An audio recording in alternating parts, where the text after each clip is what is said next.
Guys আমি বরফের পাহাড়ে গিয়ে এত বড় বিপদে পড়ে যাবো সেটা কল্পনা করিনি। গাইস আমি মরে যাচ্ছি।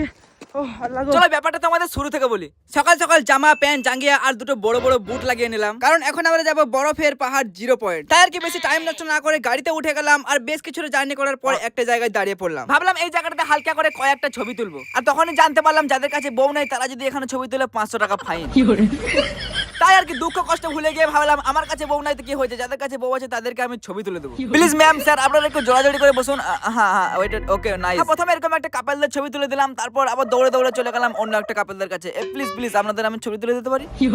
আর তারা বললো হ্যাঁ ইয়েস অবশ্যই। হ্যাঁ Ismail Ismail please 1 2 3। Please ma'am sir wait wait আর একটা তুলে দিই। হ্যাঁ গাইস নিজের তো বউ নাই কিন্তু যাদের বউ আছে তাদেরকে আমি অনেক অনেক সাপোর্ট করি। তারপর আমরা আবার আমাদের গাড়িতে উঠে পড়লাম আর এরকম বরফ দেখতে দেখতে যাচ্ছিলাম আমরা 0 পয়েন্ট। আর জীবনে প্রথমবার এরকম বরফ দেখছি। ও মাই গড, এই জীবনে প্রথমবার উপর থেকে নিচে বরফ পড়তে দেখতে পাচ্ছি, মানে এতটা মজা লাগছিল। আর এরকমই এনজয় করতে করতে চলে গেলাম 0 পয়েন্টে, আর যেখানে শুধুই বরফ ছিল, বরফ ছাড়া আর কিছুই ছিল না। আর গাইস ওখানে প্রথমে 25-30 মিনিট অনেক অনেক মজা করেছিলাম, কিন্তু তারপরে যে আমার অবস্থা এরকম হয়ে যাবে সেটা আমি কল্পনা করতে পারিনি। মানে সেখানে অনেক জোরে স্নোফল শুরু হয়ে গেছিল আর আমার অবস্থা পুরোই খারাপ হয়ে গেছিল। আমি পুরো ব্যাপারটা একটা ভিডিওতে শেয়ার করতে পারছি না, তোমরা সবাই ফলো করে রাখো, আমি নেক্সট ভিডিওতে শেয়ার করব।